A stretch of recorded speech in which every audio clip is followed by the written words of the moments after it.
Welcome to Power Talk with me, Mbuyiseni Ndlozi. Today is, as mentioned earlier, Orientation Day, and I'm with the veteran broadcaster, a sportsman in his own right, and one of the greatest sports in the world, rugby. And coming from what in Europe should be the greatest country if we want to think about it in relation to South Africa, Ireland, and has been on this side of the mic for decades. And today he's on the other side with me on my very first show. The great John Robbie.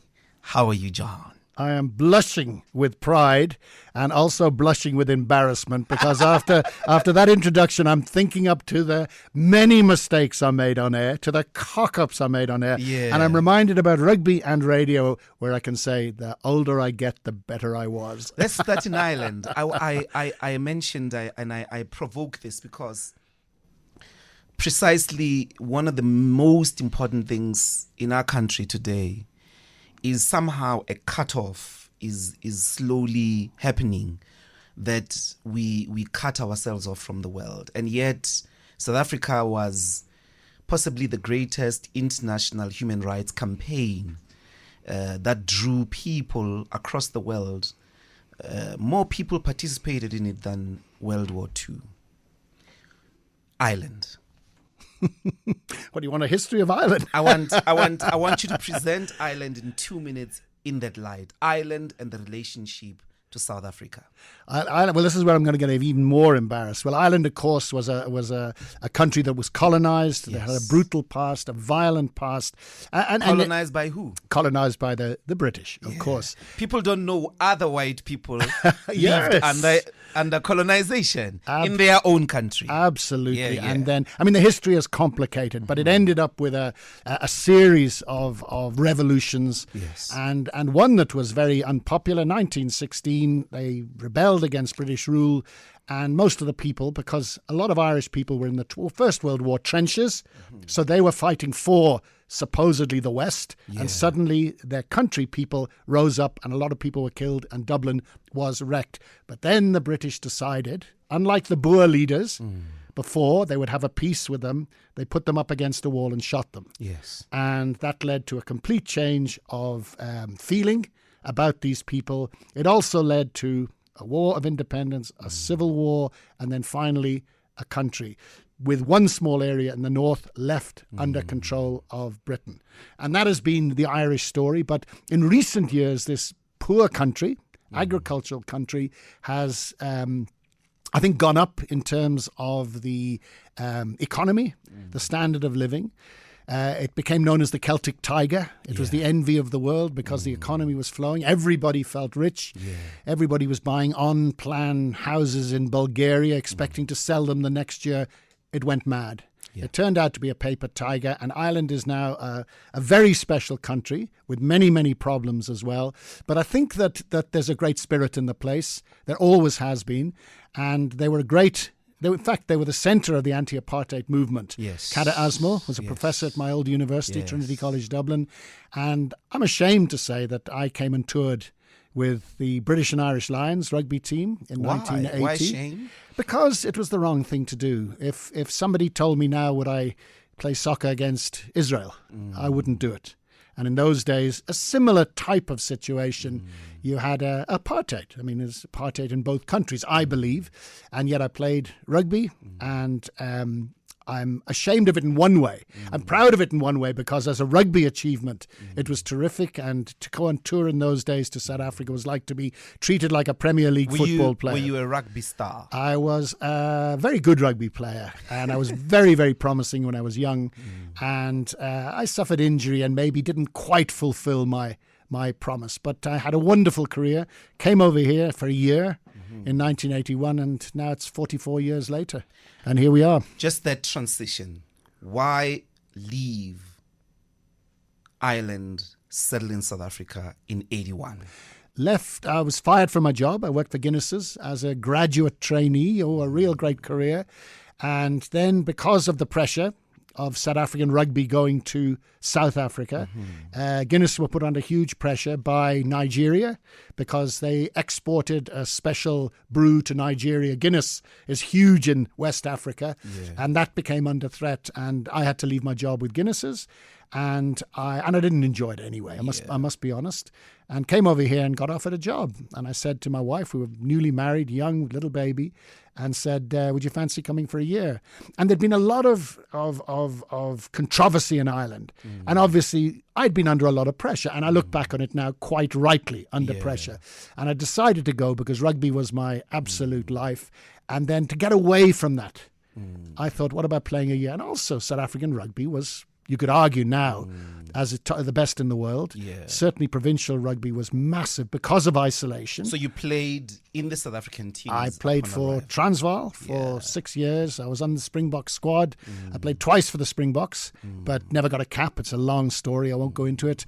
And in 1987, I was voted one of the 5 best players in South Africa, which remains one of my proudest achievements. And then I stayed, fell into radio and had 30 years on 702, which I still absolutely love, and retired 8 years ago from radio. And I look back on it now and I can't believe it's gone because it all has gone so quickly. Rugby in South Africa, and this is my sort of provocation towards radio, was and remains a depository of serious controversy around segregation, integration, and it has been withheld, particularly in the Afrikaner community, as an Afrikaner pride, Springbok and all of that. So you are in this symbolically sort of depository, especially amongst the sort of African community, a depository of racial supremacy, of racial privilege. From there to talk radio, which becomes later on, and I know I just want to make that quick transition by provoking a much more opposite, as it were, effect.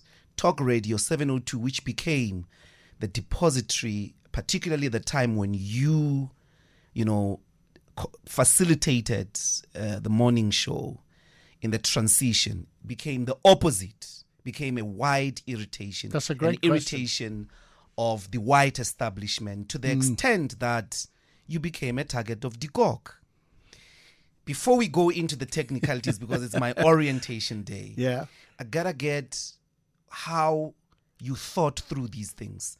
I mean, I know they're sort of decades apart, but that's a massive transition from rugby, which was the love of the country, in a time when everybody wanted rugby gone, who was possessed with justice, and radio, and you are on the opposite of every friend of yours. And you did it until you became a target of one of apartheid's most fierce killers. That's a very, very good question, because in a way that encapsulates what I think I've achieved in this country. I was never a racist. I was never, it simply was never there. But it was South African rugby, and obviously it was a racially divided society.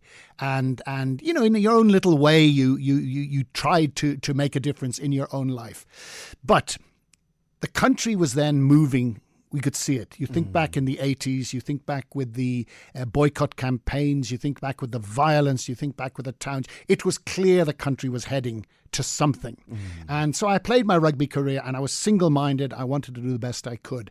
But even within the Afrikaner community, I was known as somebody, my teammates, as somebody who was fairly, shall we say, progressive. Other people might have used a different word in those days. But anyway, when I came near the end of my rugby career, I used to listen to 702 to a genius called John Burks, who was one of the funniest, strangest men I've ever met in my life. And he was a Transvaal rugby supporter with a guy called Kevin Kelly. And occasionally I would phone into the radio station. So to have one of the team phoning in, I became, a little bit of a pet, a recurring caller. And then they phoned me and asked would I like to do morning sports reports. And I came in for 3 mornings a week. I'd get in at 4 o'clock, I'd prepare, and from 6 to 9, I'd do the sports reports. I see. Then I'd go and do my job, and then I'd go and do my rugby. So I basically had 3 jobs. And for that with 702, I got paid the princely sum of 28 Rand a shift. 28 Rand for the whole day of what I'd done. Then because it became successful, I got invited to do a sports show. And I got invited to become the sports editor. And I loved it. I joined 702 full time. I became the sports editor, and I started a little show on a Saturday afternoon, which still runs, believe it or not. It's called Sports Talk. And as part of the show, we did something that was very unusual in those days. We would ask callers to phone in. South African radio in those days was so controlled. It was so censored. Yeah. You know, and we had great discussions about sport, and it was very lively, and it was very, very irreverent, and so on. 702, the radio station, then went under pressure because it was a music station. It was an irreverent, fun station with a very independent news service run by a guy called Chris Gibbons, because we were based in Boput at Swana. This crazy idea of independent black home. I won't go into that because exactly everybody knows it. So then 702 with a terrible signal, medium wave signal. A guy called Malcolm Russell, a very, very good friend of mine and a terrific radio man, he saw 702 and said, well, the SABC can do that. So they started 5FM, Radio 5 as it was, poached some DJs and basically copied 702 with a far superior signal. So then what happened was 702 decided we have to go talk. A legendary Stan Katz and Rena Broomberg over a bottle of whiskey. One night said, we have to go talk radio. And they did talk radio for a little bit, and it was quite tame. And it was quite soft and music-y and light and everything. And it wasn't working. And the country was heading towards this great either explosion into a bloody racial civil war or into a historic negotiated settlement. And I was doing the talk on, and I was becoming more politically aware. I was growing up, if you like it. And so they said to me, would you like to try a talk show for a week as a trial? And they gave me 10 to midnight, the graveyard shift. And I did a week, and it was fantastic. And we talked about the real issues, the country. We talked about the ANC, the Communist Party, which you could put in jail for even mentioning them. We criticised the government. We mentioned it. It was me in a pub talking to my mates, having an argument like I had a beer. And there was an amazing reaction. And the end result was I was offered this talk show. And my instinct was, this is something special. You're going to live through history now, and you can actually be on the cusp of history. Within your own province of thought, I mean, from 81 to this moment, when you are now clearly at the cutting edge of experimenting with talk radio on the questions that actually are going to transform the country. What was the state in your head, in your province of thought? Were you fundamentally opposed to apartheid? Absolutely. Or was it an evolution? I was always fundamentally opposed to apartheid. But you had the stories of, bear in mind the Iron Curtain was still there. Russia is after the minerals. Russia is after there are geopolitical forces at play, and this is the bulwark of Western, all this sort of stuff that was the propaganda part. But as I grew up, and you realized there's an opportunity coming. It's coming. There's an actual opportunity. And every time I went on the radio, it was so exciting. You were building up to this. So, as I say, I got offered the show on the 26th of January 1990, and I did a week show, and it was unbelievable. And I told a lady from Benoni to shut up, and oh my God, that led to rows and ructions. And then a week later, in Cape Town, F.W. de Klerk stood up, and without telling his cabinet, without telling his party, without telling his wife, he announced that Nelson Mandela is being released. The ANC, the PAC, the Communist Party are being unbanned, and we're going to move towards a negotiated settlement. And the whole place went bananas. And there's this little tiny talk show on 702, 10 o'clock to midnight. And it went absolutely... I think we increased our listenership by 3,000% in a very short time. It became the focal point. And the world was looking at South Africa.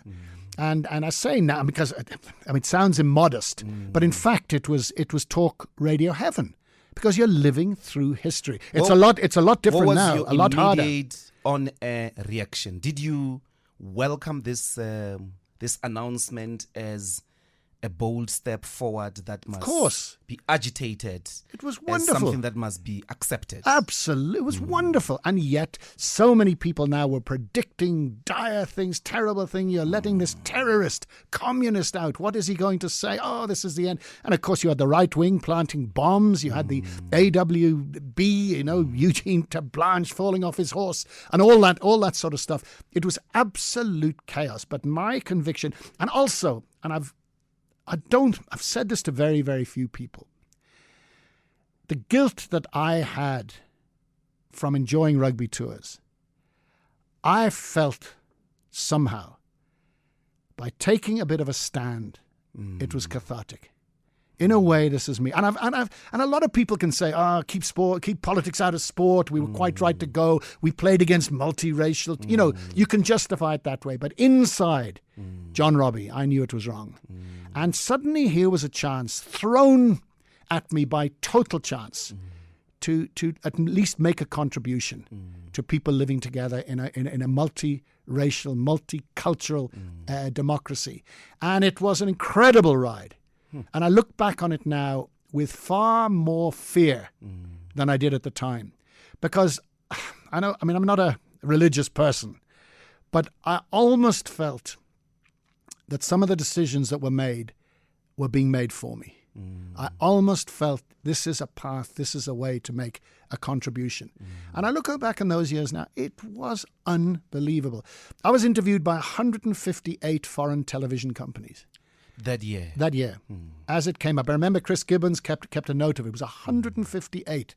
I was like this voice. And the funny thing was, and this is why your question was so good, Doc, because you said, how can, you've gone from this sort of Irish white rugby player in the heart of Afrikanerdom to being this communist lefty on the air. And people said it's a hell of an achievement. How did you do it? In fact, it was a set of circumstances that played in my favor because, as you know, apartheid put people into pigeonholes. Yes. If you were a black person, you probably felt this way. Here's what you are. Indian person, colored person, or so-called colored person, as we used to say, and now we get into trouble for saying that. So colored people, white people, Afrikaans people, you were put into a box. Yeah. And suddenly, here is this loud-mouthed, white, from Ireland, Irish, rugby. You were the kwere. But nobody knew where to put me. A rugby player talking about this, unbanning the, all this sort of thing was unbelievable. And I mean, I'll give you an idea of how ridiculous the situation was. Mandela had just been unbanned. Our show was flying. We were suddenly the absolute highlight. And my producer, Alan Matthews, a former school teacher, and me, a former rugby player, were running this show. So we drove down to Vilakazi Street and we knocked on Mandela's door. Wow. And we said, we were going to ask him to come on the radio show. And the domestic worker opened the door. What's going on? I says, no. There was no security. Nothing. He said he's overseas. And this was before the election now, but he was still obviously the main man. So he said, what do we do? So we went into Shell House, the head of the ANC. And it was like something out of a movie. There were hundreds of people sitting there, poor black people who suddenly were at the ANC offices looking for jobs. I seem to remember there were some chickens running around, but it was chaos. And suddenly we were here to do anything. And we thought, look, this is not going to work. And then Murphy Morobi walked past, one of the student leaders and a man for whom I have the greatest respect. And he said, hey, John, what are you doing here? And I said, well, we were hoping to get an interview with Madiba. And he said, I don't think that's possible. He's so... And then he said, hang on a second. The Communist Party are having their first legal rally in South Africa for 30 years. How would you like Joe Slovo? Lovely. Now, Joe Slovo was the devil incarnate for white people. Yeah, absolutely. The communist who was a Russian general and he was Stalin planting himself. the bombs and this. I said, what? how would you like Joe Slovo? So 10 o'clock to midnight, Joe Slovo rocks up. And he had a friend with him, Raymond Ndlozi, who'd just come off Robben Island. Get out of here. So we sat there, little John Robbie, my little producer, Alan Matthews, Ian Crew, the late Ian Crew, sort of gay Zimbabwean, very gay. And the three of us had Joe Slovo and Raymond Ndlozi. And we had, I'll never forget it. It was like you felt not just the whole South Africa, the whole world was listening to that. Jesus. And we started off, and I remember the very, very first caller, a lady called Josie Grinrod, phoned in, white collar, and said, Mr. Slovo, welcome home. Wow. Thank you for coming back. Let's work together. I've never forgotten it. I can remember the caller that came in. We had 2 hours of radio. Slovo was witty. He was humorous. He took, and because people were phoning in with, slamming him, whatever. He talks in such a positive way. Raymond Ndlozi was unbelievable. He was just such a gentleman. So they both did. They both were guests on the program. Lovely. We did the interview. We took calls in. It was Where can I get this interview? Unbelievable. Denzel, you got to get me this interview. But anyway, we got to air it here. We're going to hold on. Listen. broadcast it. Listen afterwards. Because my show was so famous, we'd been sponsored, the whole show, by Olsen's Beer.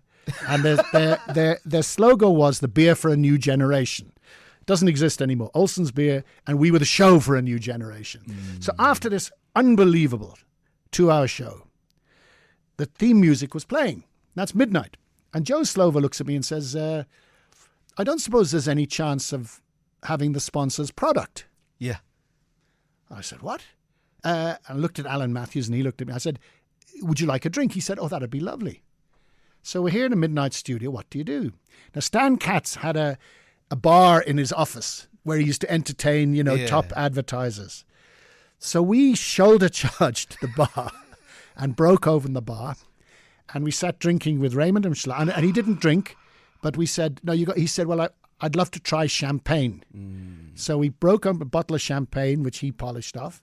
Joe Slovo had 7 double whiskies, and we sat here. Ian Crew had his arm around Joe Slovo, telling about the Zimbabwe Broadcasting Association, and Alan Matthews and I talking into the night with Satan, and Satan 2, 2 young people having had this great radio show. And it was unbelievable. I'm ashamed. Well, we left plastered that morning, but I remember coming out of it thinking, you've created history with this radio show. And it still is today. People talk about it. And I realized the power of radio. And I also realized how propaganda can actually paint a picture of people who are totally, totally different. I see. And so that was the sort of thing. And it was a regular thing. You had broken here in that moment of your show years of propaganda. I mean, and the most important thing about, I know this because I was the head of communications, which would have been called the head of propaganda. Yes, with the EFF and my friend Julius. Yes, my friend Julius. The most important thing is you don't really, you target the intellect, but you target the intellect through the corridors of sentiment. People have to feel racist. They have to feel the fear of the rooi gevaar, of the swart gevaar. I think you're I think you're overanalyzing. Absolutely no fear. We're having drinks. No one is poisoning no one. Get out of here. South Africa is going to be created. You're overanalyzing. Okay. Because, and I know you're a PhD in. I know you're an academic here. You're overanalyzing. Okay. I'm an ordinary guy who I think has got a bit of a conscience, who knew what he was doing was wrong, saw this wonderful opportunity, had the opportunity, the great opportunity, the gift to meet incredible people on all sides. Yeah. On all sides. I had the AWB in the studio as well. I had Barland Stradum, the man who shot the people in Pretoria. Yes. I had him in the studio. I had all these people, and I just had this gift. And all I thought was, be honest with yourself and give people a chance. Now, I broke every rule in the book. Every single rule in the book. I was rude to people, because I was angry at things where I should have given them a chance to talk. In fact, when I saw Donald Trump talking to Zelensky last night in a funny sort of a way, he reminded myself of me. He reminded you of yourself. many years ago. I'm kidding. But if you'll be patient, John, I'm going to go technical in a moment. But what I'm trying to draw out is the two sort of radical ends sort of your journey. You know, as I said, Springbok, rugby and all of that. Now you're at 702 at the time in which it was anti-establishment. It had to be. You're at the center of that and you become a target. You didn't know maybe, but can you just tell me or walk us through the moment of de Kock's parole? so that I perfectly make this bridge. Now, it's post-South Africa. Yeah. Eugene de Kock, they called him Primeval, is due for parole.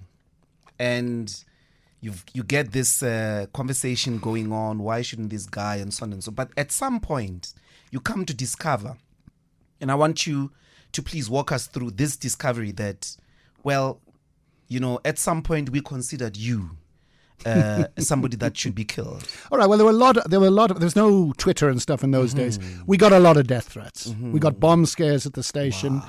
I remember many times Caspers outside our house where the police had to come because they'd been private home.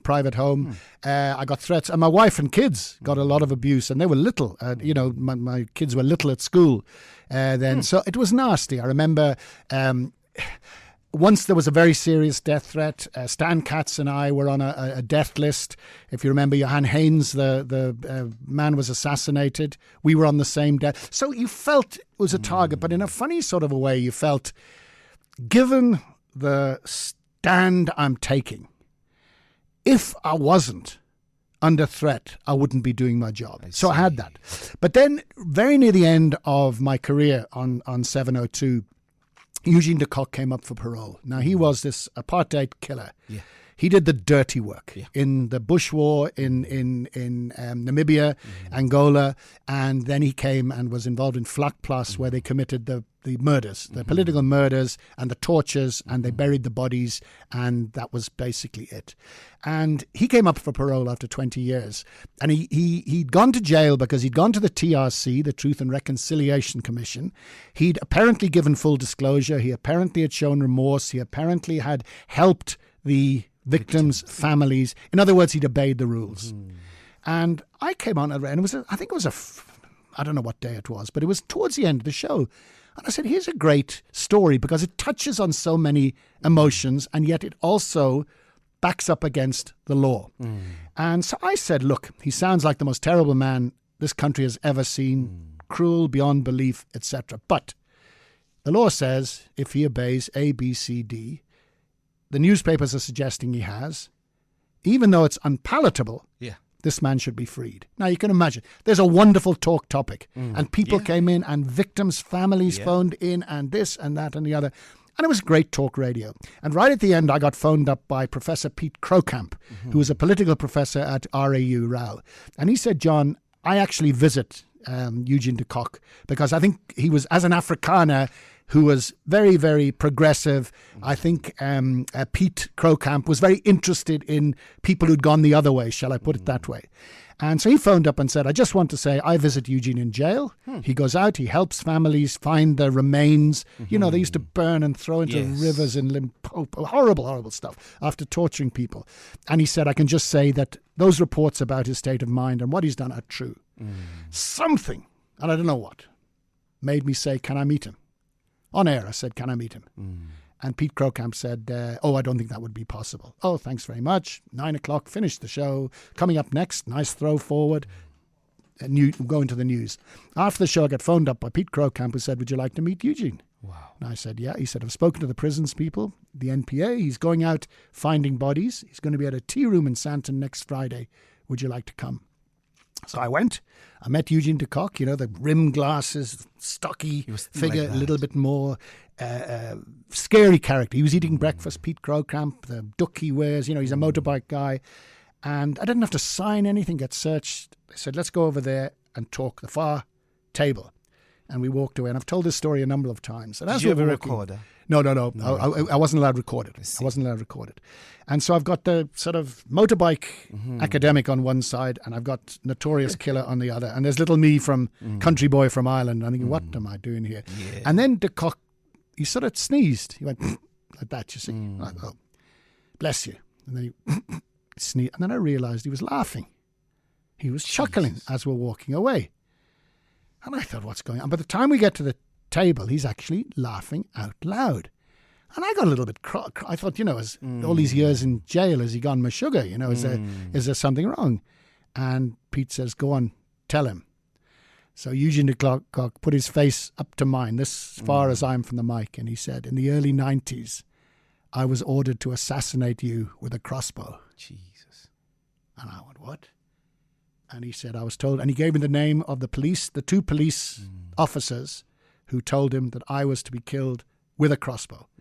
And I said, good God, a bit of the hairs on the arm went up. And I said, well, I'm obviously still here, so what happened? He said, I didn't kill people who I disagreed with. I disagreed. I disagreed with many of your views on the radio, but I didn't kill people. I killed people who were planting bombs in the country, were activists, whatever. And I said, well, I'm still alive. He said, well, that's why, because I didn't kill you. And he said, if you hadn't had that view, would I be dead? He said, yes. And I said, would you have killed me with a crossbow? He said, no, you'd have been a victim of crime. Jesus. Which makes me think of some of the crime victims. Then I said to him, how many people did you kill yourself? And he said, including the Bush War, he said between 180 and 200. And we sat down and talked. And I had this terrible man in front of me. And yet my overall reaction was, he'd been brought up by this, country, son of a policeman, Swat Ghafar, Roy Ghafar, the armed struggle, the communists, whatever, put down, etc., and doing this stuff. And terrible things.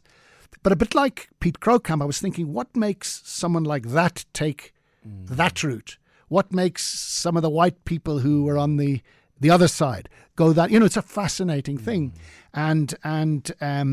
So Eugene then, I said to him, what do you think about F.W. de Klerk getting the Nobel Peace Prize and all the politicians and the people? And he was absolutely vitriolic against them. Jeez. He said how they could do it and claimed they didn't know what was going on. And he told me a story about Adrian Flock, the Minister of Police. If you remember, he had a bit of a sort of conversion. Yes. And he felt guilty. And he used to wipe the feet, wash the feet of Chikani and these people. And he visited Eugene in jail. And he said, Eugene, we never actually told you to kill all those people. And Eugene de Kock said, no, but you gave me medals for doing it. Jeez. And so he was there, and so I had this obviously this revulsion at some of the things he'd done. And I asked him about Yapi Maponya, who he'd killed with a spade, and he said yes, but his brother was an activist. We were torturing to find out at the brother, and they'd shot him, and he wasn't dead. So I actually put him out of his misery. I mean, I'm talking to this man, and it was amazing, and in a funny sort of a way.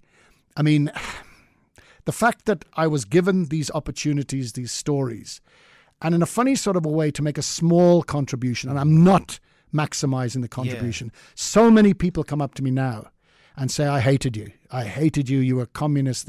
Now I realize you. So many people come up and say, you prepared us for the new South Africa. Yeah. So many people came up and said, you actually allowed both sides. Sometimes I didn't, because sometimes I was, as I say, I made every mistake in the book, and then was lucky enough to come up with a consultant called Ian Grace from Australia, who taught me the basics of radio. I get it. I mean, you are a sportsman. You tackle.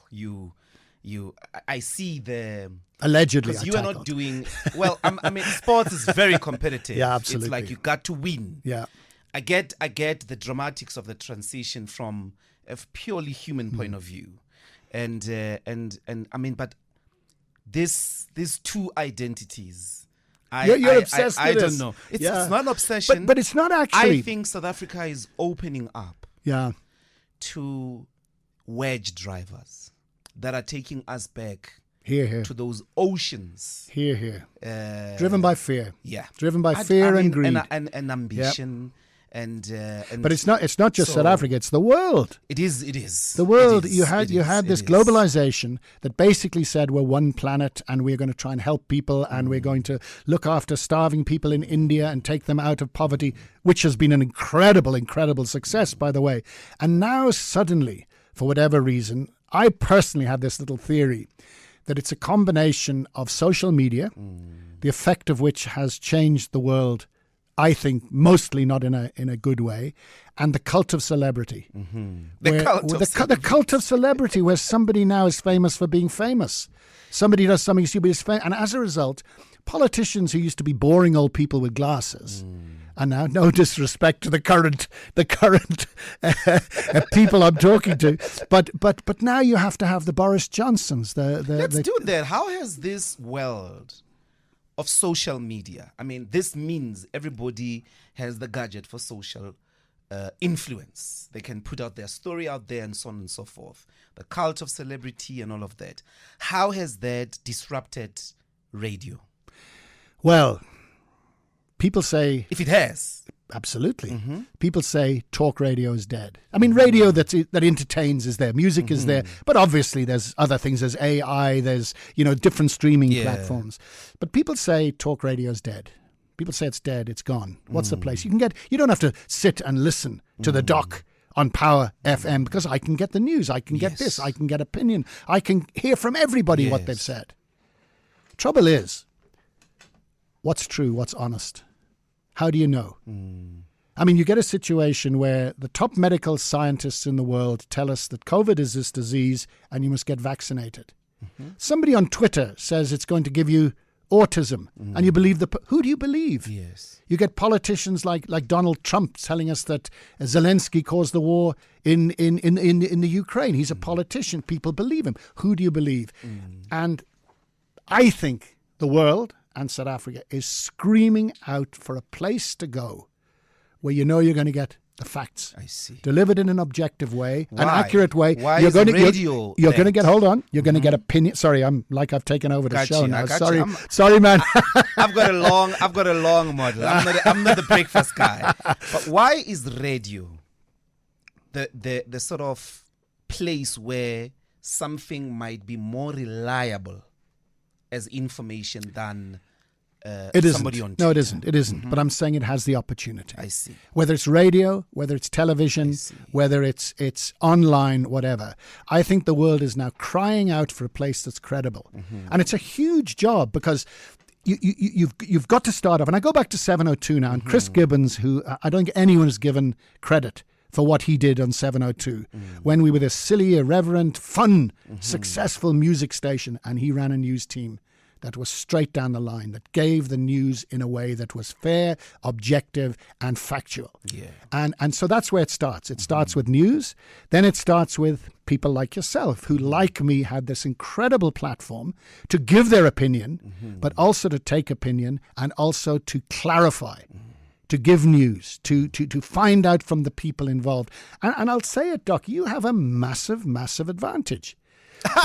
Because even you came from the red children and the berries and the I'm the quintessential Roy exactly mixed in one. And what is your advice? You came from rugby, which was the love of the white community. I know, and you went to disrupt them. I know some of the security guards. I know some faithful to the love. Listen, Trump, stop talking over me.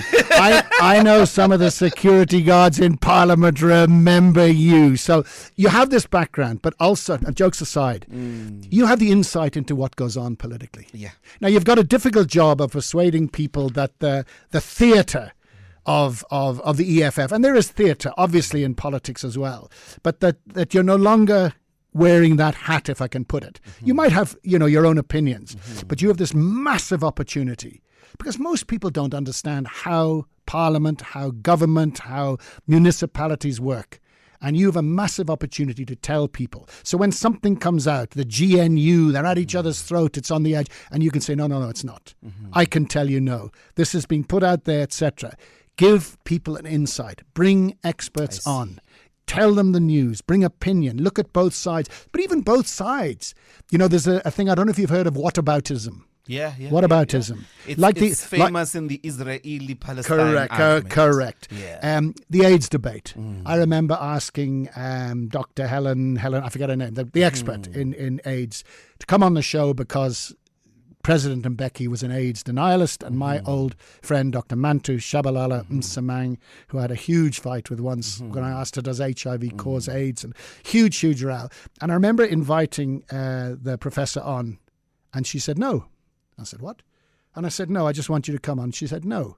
There comes a stage where what about the other side is actually killing people. The science has said, it is now proved, HIV causes AIDS and other things. And yes, diet is important, but it is now unbelievable. It's true. It's fact.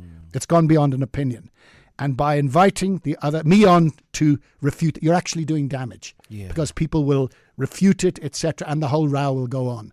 So it's a huge responsibility you have. And I'm saying this, and I say it again, and people don't believe me. There is a massive opportunity for a radio station, a talk radio station, provided you obey the rules. Provided you obey the rules and still have fun. Stan Katz used to say the format sets you free. What are the rules? Well, there's so many rules. I mean, I'll give you a classic example. You might have an interview with ABC coming up on a radio station. Power News plays and gives you 3 stories. 7 people shot dead in KwaZulu-Natal. There's a bus crash. The budget is going to be announced next week, and Donald Trump has gone mad. That might be the story in the news. Power FM has given me the news. And remember what I'm saying? Your news has to be spot on, objective, honest, well presented, factual. You come out of that and you say, I'm going to speak to so-and-so, Vota Kalaman, about winning 3 Grammys. You've come out of the news, which as a listener has told me, this is the story. This is the world today. This is South Africa. This is the world. You're the talk show host whose job is to explain it, to comment on it, to have opinion on it. And you don't even mention it. And you move somewhere else. As a listener, that just sounds like it's such a disconnect. In fact, it sounds stupid. So you've got to work with news. You take a news story, you come out, even if it's a comment. That's an interesting story. I cannot believe that this violence is still happening in KwaZulu-Natal. For goodness sake, where are the police? How many arrests have there actually been? And has the violence gone down? Little comment. Trump, maybe a comment on one of the other ones. Follow news. We'll talk about that. News will be following that story, and we'll get some feedback on it. Now I've got an interview. Good news. Interview with Vota Kalaman. Fantastic. Halfway through your interview with Vota Kalaman, people are tuning in. Who is this guy? He sounds interesting. The doc is talking about who the hell is it? Every so often, we're talking to Grammy Award winning, 3-time Grammy Award winner, Vota Kalaman. Let people know. Halfway through the hour, people are listening. They've turned in. What's going on in the world? This is a great interview with Vota Kalaman. Halfway through, a little news update. The big stories in the news are A, B, C, D. So suddenly, and the format has allowed you to do what you want, have fun, talk to a musician, talk to this. But you're still giving people the current affairs, news and opinion. In half an hour, by simply working on the basics, you've improved your show 100%. And this is what happened with Ian Grace, who is my radio mentor and hero. And 702, because of the unusual circumstances, we made it up as we went along. But because it was this absolute pivotal point in South Africa, we didn't have to follow the rules in order to be hugely successful. It was only then when we became boring, crime, whinge, whitey, whingy, this, that and the other, and then an attempt to be funny and silly and smutty, that we came in and had to learn the basic rules. And the basic rules set you as a host free because you're doing the rules, which means that the overall plan of the show is coming across, a current affairs news show, and yet my personality within that, as long as I obey those rules, it sets me free to do anything. I see. Now, it only took me 30 years to learn that. Talk us through. You've got events that are driving an interest in talk. You've got Bipatung Massacre. You've got Wow. Chris Honey's death. You've got, and then suddenly for like maybe 5 months, there are no big events. How do you keep the interest in the show? By working hard. Obviously, the rest of the other moments, everybody wants an analysis. Everybody wants the facts. There's a fascination. But then there's a time in life when nothing is happening. How does the show make something happen? When in South Africa is there nothing happening? I'll give you a classic example to show you what I'm talking about. Out there we've got the highway. The highway from M1 highway. If you're in your show and it's, I don't know, 9:15 and there's a crash out there, the biggest story for many of your listeners is that crash out there. Forget the war in Ukraine, forget Gaza, forget the budget. People are stuck from going to work. They don't know what's happening. They don't know what's there. That's a massive, massive story. There's always stories because the news will always find stories. And the day that you mentioned Chris Hani, the day that you mentioned 9/11, those huge, huge stories, that's the easiest day on talk radio. The show takes care of itself. Take all your preparation, throw it away, because that is the story. That's all people want to know about. What has happened? What is going to happen next? What are the implications? What are people saying? The day that very, very little is happening, that's where you and your producer have to box clever. What's in the news? How do we turn the news into something? How do I take that news story? It might be a drain in Soshanguve that is flowing sewage. That's a massive story, not the fact it's happening. But maybe we can do something about it. Let's do something about it. This is a major problem. Let's test the system. Get in touch with the municipality. Let's get somebody on the line. Let's send a news reporter out there. Let's make a fuss about that and use this as a test case to deal with some of the things that are happening in South Africa. That's a gripping story. The next day, the drain has been fixed, because I guarantee you, if the Tshwane municipality has got Power FM, people breathing down its neck and saying, we are testing you on this one, that is going to be fixed the next day. That's a great story. Maybe that's the day. Whoops, you get your voter Kellerman in. Sorry, I'm getting excited. I hit my microphone. Maybe that's the day you get your voter Kellerman in. Somebody famous. Maybe there's a South African you can get on. But every time you come out of the news, comment. Every quarter of an hour, throw forward to the news what's there with a little comment from you. Yeah. Every time there's a crash, every time, remember, those people out there regard you as a friend, and a friend tells you what's going on. And I'm getting so excited, I wish I was in your seat. Okay, 2 last things. Very practical. In my head, radio is first and foremost some voice I fall in love with. And I don't know. But my assumption growing up was, they choose first and foremost, do you have a radio voice? Totally Is there wrong. such a totally thing? Wrong. Is there a radio voice? Totally wrong. The old days, yes. The days of the BBC. Yes. The days of the SABC. Yes. That's your radio voice. But somebody once said to me, I remember in the days when I received lots of abuse, and somebody said to me, John Robbie, she said, you've got the worst voice on radio. Yeah. She said, every time I hear you speak, it's like somebody who has been pushing a wheelbarrow full of wet sand, has thrown the sand out and has now dragged a spade across it. But let me tell you something else, because I used to get so upset with the insults. Here's the best one ever, and I regret, this is long before the days of sending tweets and messages and SMSs. They used to send you letters. And this letter I wish I'd kept. It said, Dear Mr. Robbie. And I thought, oh, that's very nice. It said, I hate you, I hate you, I hate you. You are a effing, I won't say the word, communist. Every night I dream of pouring petrol on you and setting fire to it, and I'll fall asleep as you scream your way to a horrible death. Right? That was the effort that has gone into that. And it was signed a concerned Christian.